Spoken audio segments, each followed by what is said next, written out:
ओम शांति। आज 7 फरवरी 2025 के बाबा के अनमोल मधुर महावाक्य सुनेंगे। आज की बाबा की मुरली है ज्ञान और योग। बाबा कहे मुख्य यही दो चीज है, योग अर्थात याद। लेकिन कई बच्चे कहते हैं बाबा हमें योग सिखलाओ, या कोई भाई या बहन से कहते हैं हमें योग सिखाओ। बाबा कहे योग कोई सिखाने की चीज नहीं है। याद करना कोई सिखाया जाता है क्या?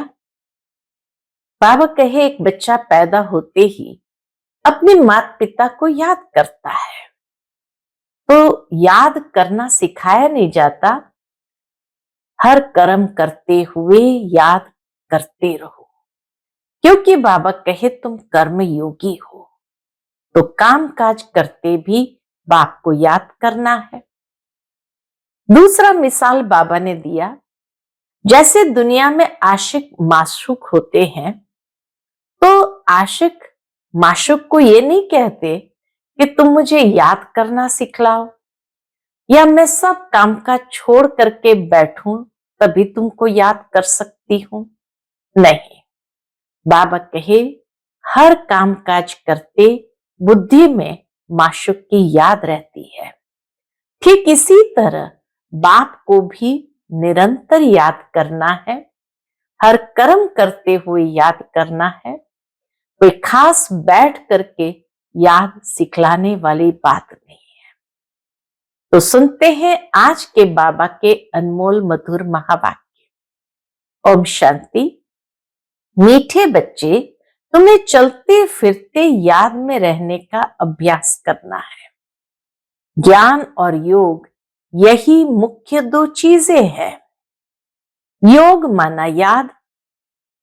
आज की मुरली से प्रश्न है, अक्लमंद यानी होशियार बच्चे कौन से बोल मुख से नहीं बोलेंगे? उत्तर, हमें योग सिखाओ। ये बोल अक्लमंद बच्चे नहीं बोलेंगे। होशियार बच्चे ये नहीं कहेंगे कि हमें योग सिखाओ। बाप को याद करना सीखना होता है क्या? ये पाठशाला है पढ़ने पढ़ाने के लिए। ये पाठशाला है पढ़ने पढ़ाने के लिए, ऐसे नहीं याद करने के लिए कोई खास बैठना है। तुम्हें कर्म करते बाप को याद करने का अभ्यास करना है। ओम शांति। अब रूहानी बाप बैठ रूहानी बच्चों को समझाते हैं। बच्चे जानते हैं रूहानी बाप इस रथ द्वारा हमको समझा रहे हैं। अब जबकि बच्चे हैं तो बाप को व किसी बहन व भाई को कहना कि मुझे बाबा को याद करना सिखलाओ, यह रॉन्ग हो जाता है। तुम कोई छोटी बच्चियां तो नहीं हो ना। यह तो जानते हो मुख्य है रूह, वह तो है अविनाशी, शरीर है विनाशी, बड़ा तो रूह हुआ ना। अज्ञान काल में यह ज्ञान किसको नहीं रहता कि हम आत्मा है। शरीर द्वारा बोलते हैं, देह अभिमान में आकर ही बोलते हैं, मैं यह करता हूं। अभी तुम देही अभिमानी बने हो। दुनिया में मनुष्य देह अभिमान में आकर बोलते हैं। बाबा कहे अभी तुम देही अभिमानी बने हो। जानते हो आत्मा कहती है मैं इस शरीर द्वारा बोलती हूं, कर्म करती हूं, आत्मा मेल है। बाप समझाते हैं, ये बोल बहुत करके सुने जाते हैं। कहते हैं हमको योग में बिठाओ, सामने एक बैठते हैं इस ख्याल से कि हम भी बाबा की याद में बैठे, यह भी बैठे। मुरली से पहले जब योग चलता है तो उस समय सामने बैठते हैं। बाबा कहे इसी ख्याल से कि हम भी बाबा की याद में बैठे और यह भी बैठे। अब पाठशाला कोई इसके लिए नहीं है, पाठशाला तो पढ़ाई के लिए है। बाकी ऐसे नहीं यहां बैठकर सिर्फ तुम्हें याद करना है। बाप ने तो समझाया है, चलते फिरते उठते बैठते बाप को याद करो। इसके लिए खास बैठने की भी दरकार नहीं। जैसे कोई कहते हैं राम राम कहो, क्या बिगर राम राम कहे याद नहीं कर सकते हैं? याद तो चलते फिरते कर सकते हैं। तुमको तो कर्म करते बाप को याद करना है। आशिक माशूक को खास बैठकर एक दो को याद नहीं करते हैं। बाबा कहे आशिक माशूक को एक खास बैठकर एक दो को याद नहीं करते हैं। काम काज धंधा आदि सब करना है। सब कुछ करते अपने माशूक को याद करते रहो। ऐसे नहीं कि उनको याद करने के लिए खास कहां जाकर बैठना है। तुम बच्चे गीत व कविताएं आदि सुनाते हो तो बाबा कह देते हैं ये भक्ति मार्ग के हैं। कहते भी है शांति देवा, सो तो परमात्मा को ही याद करते हैं, न किसी कृष्ण को। ड्रामा अनुसार आत्मा अशांत हो पड़ी है तो बाप को पुकारते हैं, क्योंकि शांति सुख ज्ञान का सागर वह है। ज्ञान और योग मुख्य दो चीजें हैं। योग माना याद, उन्हों का हठ योग बिल्कुल ही अलग है। तुम्हारा है राजयोग। बाप को सिर्फ याद करना है। बाप द्वारा तुम बाप को जानने से सृष्टि के आदि मध्य अंत को जान गए हो। तुमको सबसे बड़ी खुशी तो यह है कि हमको भगवान पढ़ाते हैं। भगवान का भी पहले पहले पूरा परिचय होना चाहिए। ऐसे तो कभी नहीं जाना कि जैसे आत्मा स्टार है वैसे भगवान भी स्टार है। बाबा कहे ऐसा तो परिचय कभी किसी ने नहीं सुनाया कि आत्मा स्टार है वैसे भगवान भी स्टार है। वह भी आत्मा है, परंतु उनको परमात्मा सुप्रीम सोल कहा जाता है। वह कभी पुनर्जन्म तो लेते नहीं है। ऐसे नहीं कि वह जन्म मरण में आते हैं, नहीं, पुनर्जन्म नहीं लेते हैं। खुद आकर समझाते हैं मैं कैसे आता हूं। त्रिमूर्ति का गायन भी भारत में है। त्रिमूर्ति ब्रह्मा विष्णु शंकर का चित्र भी दिखाते हैं। शिव परमात्मा नमः कहते हैं ना, उस ऊंचते ऊंच बाप को भूल गए हैं। सिर्फ त्रिमूर्ति का चित्र दे दिया है। ऊपर में शिव तो जरूर होना चाहिए, जिससे यह समझे कि इनका रचयिता शिव है। रचना से कभी वर्षा नहीं मिल सकता है। तुम जानते हो ब्रह्मा से कुछ भी वर्षा नहीं मिलता। विष्णु को तो हीरे जवाहर का ताज है ना। शिव बाबा द्वारा फिर पैनी से पाउंड बने हो। वर्थ नॉट पैनी थे, पैनी से पाउंड बने हैं। शिव का चित्र न होने से सारा खंडन हो जाता है। त्रिमूर्ति में ऊपर शिव का चित्र न होने से सारा खंडन हो जाता है। ऊंचते ऊंच है परम पिता परमात्मा, उनकी यह रचना है। अभी तुम बच्चों को बाप से स्वर्ग का वर्षा मिलता है 21 जन्मों के लिए। बल वहां फिर भी समझते हैं लौकिक बाप से वर्षा मिला है। वहां यह पता नहीं कि यह बेहद के बाप से पाई हुई प्रारब्ध है। यह तुमको अभी पता है। अभी की कमाई वहां 21 जन्म चलती है। वहां यह मालूम नहीं रहता है। इस ज्ञान का बिल्कुल पता नहीं रहता। यह ज्ञान न देवताओं में है न शूद्रों में रहता है। यह ज्ञान है ही तुम ब्राह्मणों में। यह है रूहानी ज्ञान। स्पिरिचुअल का अर्थ भी नहीं जानते हैं। डॉक्टर ऑफ फिलॉसफी कहते हैं। डॉक्टर ऑफ स्पिरिचुअल नॉलेज एक ही बात है। डॉक्टर ऑफ फिलॉसफी तो दुनिया में बहुत है, लेकिन बाबा कहे डॉक्टर ऑफ स्पिरिचुअल नॉलेज एक ही बाप है। बाप को सर्जन भी कहा जाता है ना। साधु सन्यासी आदि कोई सर्जन थोड़ी है। वेद शास्त्र आदि पढ़ने वालों को डॉक्टर थोड़ी कहेंगे। बल टाइटल भी दे देते हैं, परंतु वास्तव में रूहानी सर्जन है एक बाप, जो रूह को इंजेक्शन लगाते हैं। वह है भक्ति। उनको कहना चाहिए डॉक्टर ऑफ भक्ति, अथवा शास्त्रों का ज्ञान देते हैं।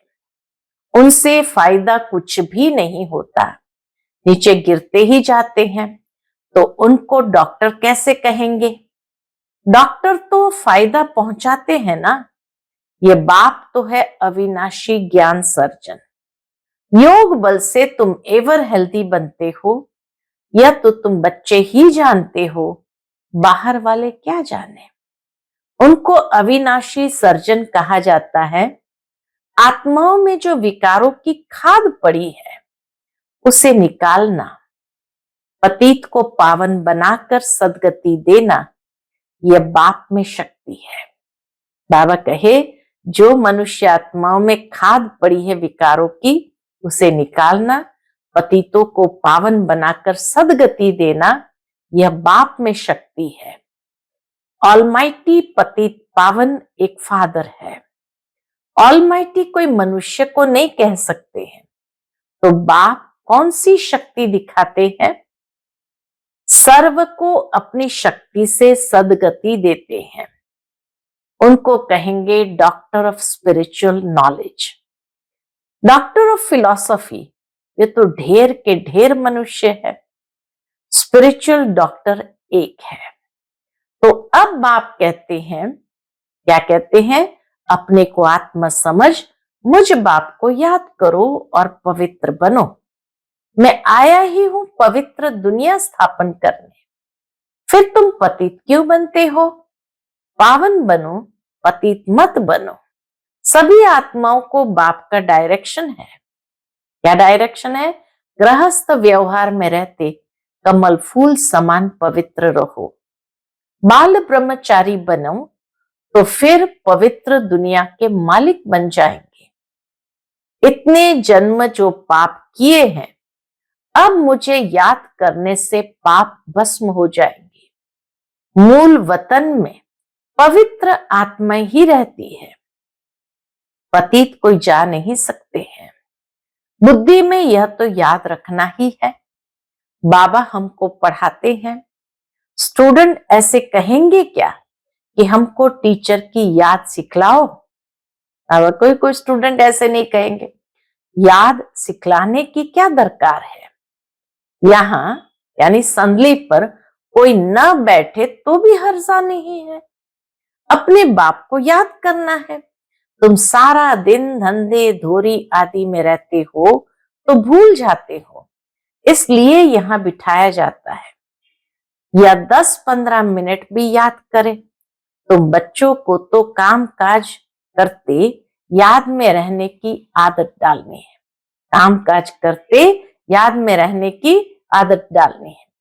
आधा कल्प बाद माशुक मिलता है। अब कहते हैं मुझे याद करो, तो तुम्हारी आत्मा से खाद निकल जाएगी और तुम विश्व के मालिक बन जाएंगे। तो क्यों नहीं याद करना चाहिए? स्त्री का जब हथियाला बांधते हैं तो उनको कहते हैं पति तुम्हारा गुरु, ईश्वर सब कुछ है, परंतु वह तो फिर भी इसको याद करती है। पति ही सब कुछ है, परंतु वह तो फिर भी मित्र, संबंधी, गुरु आदि बहुतों को याद करती है। वह तो देहधारी की याद हो गई। यह तो पतियों का पति है, उनको याद करना है। कोई कहते हमको निष्ठा में बिठाओ, परंतु इससे क्या होगा? अच्छा, किसी को बिठा दिया, निष्ठा माना याद में, योग में बिठा दिया, फिर क्या होगा? 10 मिनट यहां बैठते हैं तो भी ऐसे मत समझो कि कोई एक रस हो बैठते हैं। पूरा 10 मिनट एकदम आत्मस्थिति में बैठे हैं। भक्ति मार्ग में किसकी पूजा करने बैठते हैं तो बुद्धि बहुत भटकती रहती है। नौधा भक्ति करने वालों को यही तात लगी रहती है कि हमको साक्षात्कार हो, वह आश लगाकर बैठे रहते हैं, एक की लगन में लवलीन हो जाते हैं, तब साक्षात्कार होता है। उनको कहा जाता नवधा भक्त। नवधा भक्त माना नव विधि से भक्ति करने वाले। वह भक्ति ऐसी है जैसे आशिक माशुक खाते पीते बुद्धि में याद रहती है। उनमें विकार की बात नहीं होती। शरीर पर प्यार हो जाता है, एक दो को देखने बिगर रह नहीं सकते। अब तुम बच्चों को बाप ने समझाया है, मुझे याद करने से तुम्हारे विकर्म विनाश होंगे। कैसे तुमने 84 जन्म लिए हैं, बीज को याद करने से सारा झाड़ याद आ जाता है। यह वैरायटी धर्मों का झाड़ है ना। यह सिर्फ तुम्हारी बुद्धि में ही है कि भारत गोल्डन एज में था, अब आयरन एज में है। यह अंग्रेजी अक्षर अच्छे हैं, इनका अर्थ अच्छा निकलता है ना। बाबा कहे वैरायटी धर्मों का ये झाड़ जिसमें गोल्डन एज सिल्वर एज है, यह अंग्रेजी अक्षर अच्छे हैं, इनका अर्थ अच्छा निकलता है। आत्मा सच्चा सोना होती है, फिर उनमें खाद पड़ती है और अभी बिल्कुल झूठी हो गई है। इनको कहा जाता है आयरन एजेड। आत्माएं आयरन एजेड होने से जेवर भी ऐसा हो गया है। आत्माएं आयरन एजेड होने से जेवर भी ऐसा हो गया है। अभी बाप कहते हैं, क्या कहते, मैं पतित पावन हूं, मां में कम याद करो। तुम मुझे बुलाते हो, हे पतित पावन आओ। मैं कल्प कल्प आकर तुमको ये युक्ति बताता हूं। मन मना भव मध्याजी भव, अर्थात स्वर्ग के मालिक बनो। कोई कहते हमको योग में बहुत मजा आता है, ज्ञान में इतना मजा नहीं, बस योग करके यह भागेंगे, योग ही अच्छा लगता है। कहते हमको तो शांति चाहिए। अच्छा, बाप को तो कहां भी बैठ याद करो, याद करते करते तुम शांति धाम में चले जाएंगे। इसमें योग सिखलाने की बात ही नहीं है। बाप को याद करना है। ऐसे बहुत है जो सेंटर्स पर जाकर आधा पौना घंटा बैठते हैं, कहते हैं हमको निष्ठा कराओ, या तो कहेंगे बाबा ने प्रोग्राम दिया है निष्ठा का। यहां बाबा कहते चलते फिरते याद में रहो। ना से बैठना अच्छा होता है, ना याद करे उसे तो बैठकर थोड़ी देर याद करे वो अच्छा होता है। बाबा मना नहीं करते हैं, भल सारी रात बैठो, परंतु ऐसी आदत थोड़ी डालनी है कि बस रात को ही याद करना है। आदत यह डालनी है कि काम काज करते याद करना है। इसमें बड़ी मेहनत है। बुद्धि घड़ी घड़ी और तरफ भाग जाती है। भक्ति मार्ग में भी बुद्धि भाग जाती है, फिर अपने को चुटकी काटते हैं। बुद्धि जब बाहर जाती है तो अपने को चुटकी काटते हैं। सच्चे भक्त जो होते हैं उनकी बात करते हैं। बाबा किसकी बात करते हैं? सच्चे भक्त ऐसे करते हैं। तो यहां भी अपने साथ ऐसी ऐसी बातें करनी चाहिए। बाबा को क्यों नहीं याद किया? याद नहीं करेंगे तो विश्व के मालिक कैसे बनेंगे? आशिक माशुक तो नाम रूप में फंसे रहते हैं। यहां तो तुम अपने को आत्म समझ बाप को याद करते हो। हम आत्मा इस शरीर से अलग है। शरीर में आने से कर्म करना होता है। बहुत ऐसे भी है जो कहते हैं हम दीदार करें। अब दीदार क्या करेंगे? वह तो बिंदी है ना। अच्छा, कोई कहते हैं श्री कृष्ण का दीदार करें। श्री कृष्ण का तो चित्र भी है ना। जो जड़ है सो फिर चैतन्य में देखेंगे। श्री कृष्ण का चित्र जड़ में है, फिर तुम बाबा कहे नई दुनिया में चैतन्य में देखेंगे। इससे फायदा क्या हुआ? साक्षात्कार से थोड़ी फायदा होगा। तुम बाप को याद करो तो आत्मा पवित्र हो। नारायण का साक्षात्कार होने से नारायण थोड़ी बन जाएंगे। तुम जानते हो हमारी एम ऑब्जेक्ट है ही लक्ष्मी नारायण बनने की, परंतु पढ़ने बिगर थोड़ी बनेंगे। खाली याद करने से नहीं बन जाते हैं। बाबा के उसके लिए पढ़ाई भी करनी पड़ती है। पढ़ाई के बिगर थोड़ी बनेंगे। पढ़कर होशियार बनो, प्रजा भी बनाओ, तब लक्ष्मी नारायण बनेंगे। मेहनत है। पास विथ ऑनर होना चाहिए तो धर्मराज की सजा न मिले। यह मुरब्बी बच्चा भी साथ है। ब्रह्मा बाबा ये मुरब्बी बच्चा भी साथ है। यह भी कहते हैं तुम तीखे जा सकते हो। बाबा के ऊपर तो कितना बोझ है। सारा दिन कितने ख्यालात करने पड़ते हैं। हम इतना याद नहीं कर सकते हैं। भोजन पर थोड़ी याद रहती फिर भूल जाते हैं। समझता हूं बाबा और हम दोनों सैर करते हैं। सैर करते करते बाबा को भूल जाता हूं। खिसकनी वस्तु है ना, है ना, बहुत जल्दी खिसक जाती है। घड़ी घड़ी याद खिसक जाती है। इसमें बहुत मेहनत है। याद से ही आत्मा पवित्र होनी है। बहुतों को पढ़ाएंगे तो उच्च पद पाएंगे। जो अच्छा समझते हैं वो अच्छा पद पाएंगे। बाबा कहे जो अच्छा समझते हैं वो अच्छा पद पाएंगे। प्रदर्शनी में कितनी प्रजा बनती है। तुम एक एक लाखों की सेवा करेंगे और फिर अपनी भी अवस्था ऐसी चाहिए। कर्मातीत अवस्था हो जाएगी, फिर शरीर नहीं रहेगा। आगे चल तुम समझेंगे। अब लड़ाई जोर हो जाएगी, फिर ढेर तुम्हारे पास आते रहेंगे। महिमा बढ़ती जाएगी। बाबा कहे महिमा बढ़ती जाएगी। अंत में सन्यासी भी आएंगे। बाप को याद करने लग पड़ेंगे। उनका पाठ ही मुक्ति धाम में जाने का है। नॉलेज तो लेंगे नहीं। तुम्हारा मैसेज सभी आत्माओं तक पहुंचना है। अखबारों द्वारा बहुत सुनेंगे। इतने गांव है, सबको पैगाम देना है। मैसेंजर पैगंबर तुम ही हो। पतित से पावन बनाने वाला और कोई है नहीं सिवाय बाप के। बाबा के और कोई है नहीं सिवाय बाप के। ऐसे नहीं कि धर्म स्थापक किसको पावन बनाते हैं। उनका धर्म तो वृद्धि को पाना है।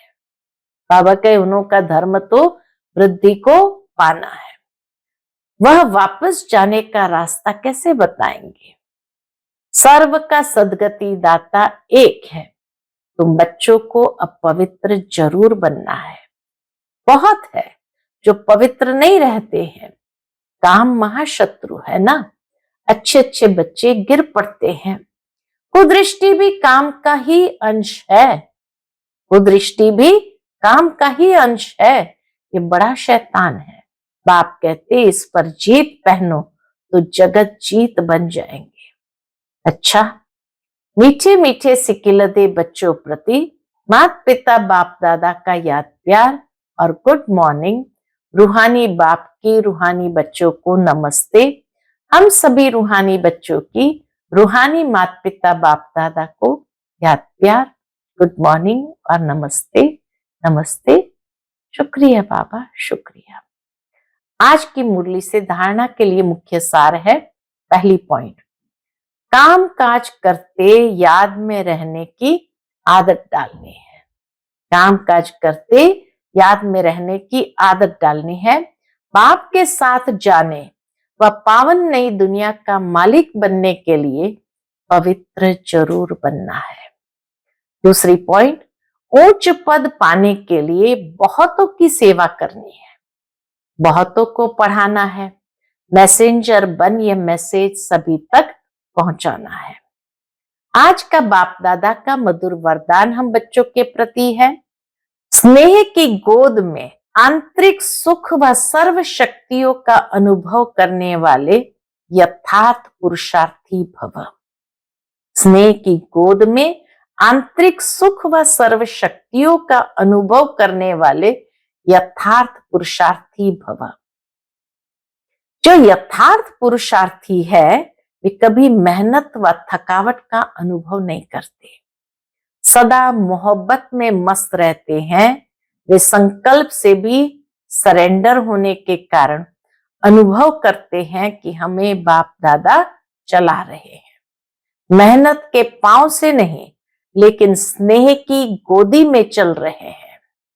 स्नेह की गोद में सर्व प्राप्तियों की अनुभूति होने कारण वह चलते नहीं लेकिन सदा खुशी में, आंतरिक सुख में, सर्व शक्तियों के अनुभव में उड़ते रहते हैं। वो चलते नहीं है लेकिन बाबा कहे वो सदा उड़ते रहते, किसमें? सदा खुशी में, आंतरिक सुख और सर्व शक्तियों के अनुभव में। आज का स्लोगन है, निश्चय रूपी फाउंडेशन पक्का है तो श्रेष्ठ जीवन का अनुभव स्वतः होता है। निश्चय रूपी फाउंडेशन पक्का है तो श्रेष्ठ जीवन का अनुभव स्वतः होता है। आज का अव्यक्त इशारा, एकांत प्रिय बनो, एकता और एकाग्रता को अपनाओ। अनेकता में एकता, तो प्रैक्टिकल में अनेक देश, अनेक भाषाएं, अनेक रूप रंग, लेकिन अनेकता में भी सबके दिल में एकता है ना, क्योंकि दिल में एक बाप है, एक श्रीमत पर चलने वाले हो, अनेक भाषाओं में होते हुए भी मन का गीत, मन की भाषा एक है। अच्छा, ओम शांति।